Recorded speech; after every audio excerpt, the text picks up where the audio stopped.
All right, everybody, welcome back to the television show that is ranked #1 in the entire universe. I am Lee Durfee, author of The Forgetting Moon, The Blackest Heart, and The Lonesome Crown, all 3 books published by Simon & Schuster's Saga Press. Today I'm going to be reviewing Beren And Luthien by J.R.R. Tolkien. This is edited by Christopher Tolkien.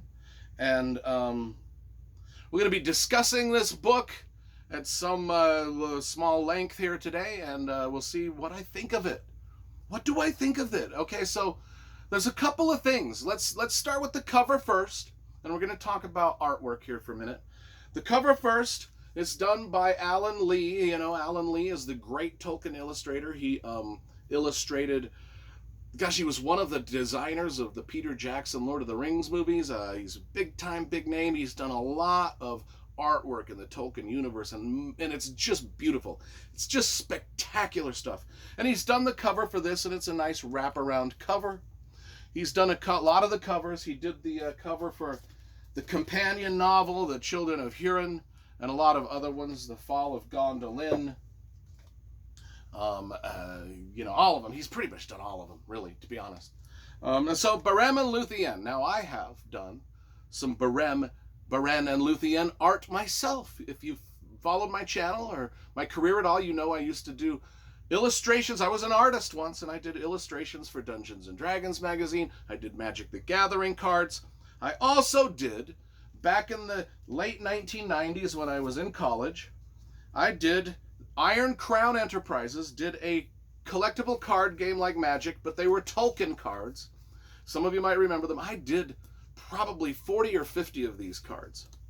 And I've got some of them I did here. I don't have all of them, but I did that's my Tom Bombadil card that I did. I did the party, the Bilbo Baggins party where he disappears. And I did a lot of other little character studies for the book, little characters and stuff. I did a lot of stuff. One of the paintings that I did for this, and now I don't own all those paintings. I've sold. The collectible cards, I don't have a lot of them left in my collection. I wish I'd kept a lot of them. But one of the paintings that I did for the game was Beren and Luthien. I painted them.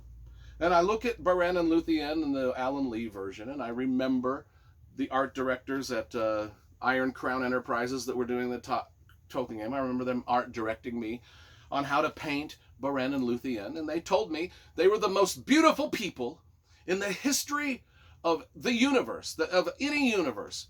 Of all universes and multiverses combined, they were the 2 most beautiful creatures to ever work. And they said, so you need to paint them as such.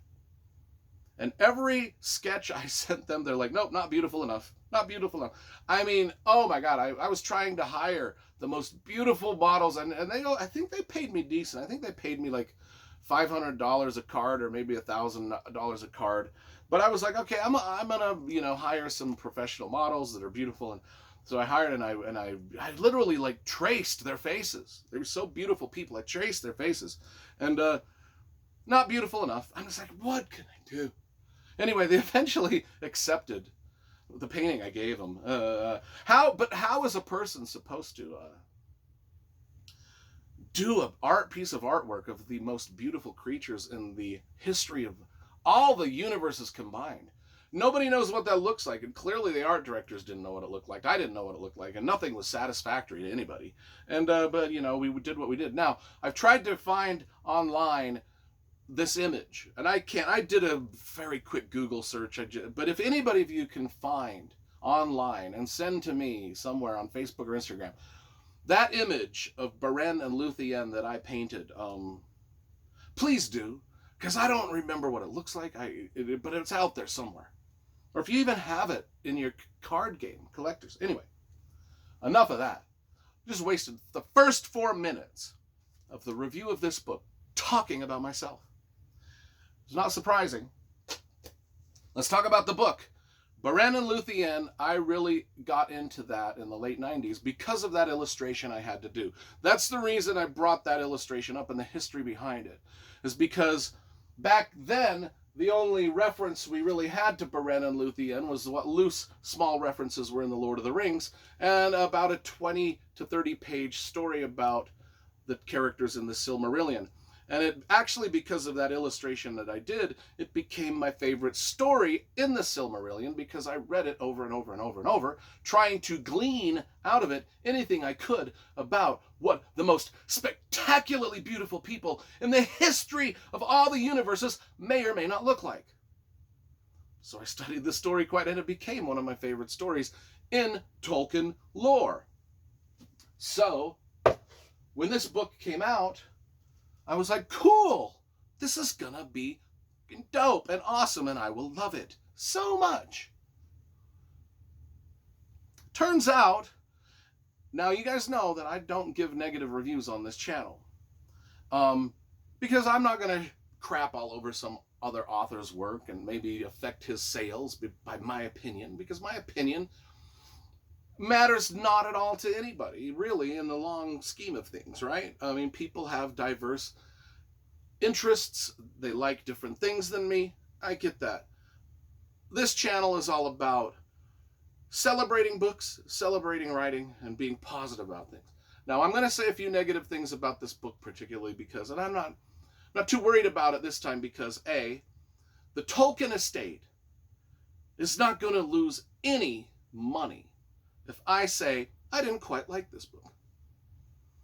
Tolkien's dead, so he can't be offended.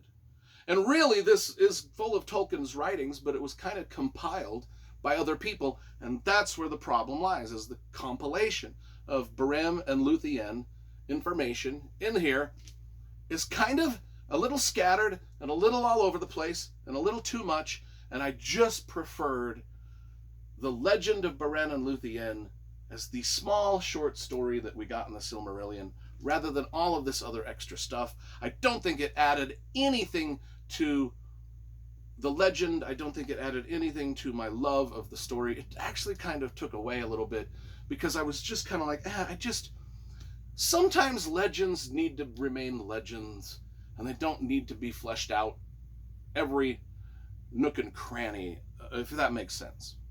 So the legend of Luthien and Beren is simple. It's a mortal man marrying or falling in love with an immortal elf. And, well, actually, Beren is a gnome, which I guess is a race of men. But he falls in love with Luthien. And Luthien's father is like not having any part of it and says, well, the only way you can win my daughter's love is if you go on this massive quest to steal one of the Silmarils, which are part of the Silmarillion. And so there's this quest, there's a dangerous quest, things this, that, and the other happens. I'm not going to give away how it ends, but it is sort of the tragic Romeo and Juliet-esque love story of the Tolkien universe. And it's very beautifully told in the Silmarillion. Those same words in the Silmarillion you can find here also, but you also just get a lot of other poetry that Tolkien wrote about the subject. Now, I will say, it's just a compilation of a lot of just all of Tolkien's thoughts that he may or may not have ever had on the subject of Beren and Luthien. I think that The Children of Hurin is a much more solidly put together short novel in the Tolkien universe. I like this one a lot more. But one thing that this book does have going for it, and one of the things that I'm going to pimp out about it, because there's a lot good going for it, is about every 10 pages, there's just a great Alan Lee illustration. And it's just such a cool thing to see these. Oh, and each one of them is just more gorgeous than the next. So there's a lot of reasons why you want this book if you're a collector of Tolkien stuff. And it's mainly the Alan Lee stuff. The Beren and Luthien, and there's a lot of little black and white drawings. I mean, there's probably 100 different pieces of artwork in here that's just makes the book worth having. Now, I, for myself, am going to just say, story-wise and just my own personal feelings-wise, the short snippet in the Silmarillion about Beren and Luthien holds so much more magic and intrigue for me than all of the stuff that's put in here. You know, 20 pages to 30 pages versus, what have we got here? 284 pages. Yeah, I'll honestly say I didn't need 284 pages of extra Beren and Luthien stuff. I didn't need it. The illustrations are dope. So I'm going to give this book, I'm going to give it a 10 out of 10 for aesthetic, artistic, and just having something cool to have in your Tolkien collection. As far as the words and stuff and the way they're compiled and the things that are in it that I just didn't really care about, I'm going to have to give it about a 3 out of 10. And the 3 points that it gets is because, yeah, the original story from the Silmarillion is in here. The rest of the stuff didn't add anything for me whatsoever. So there you go.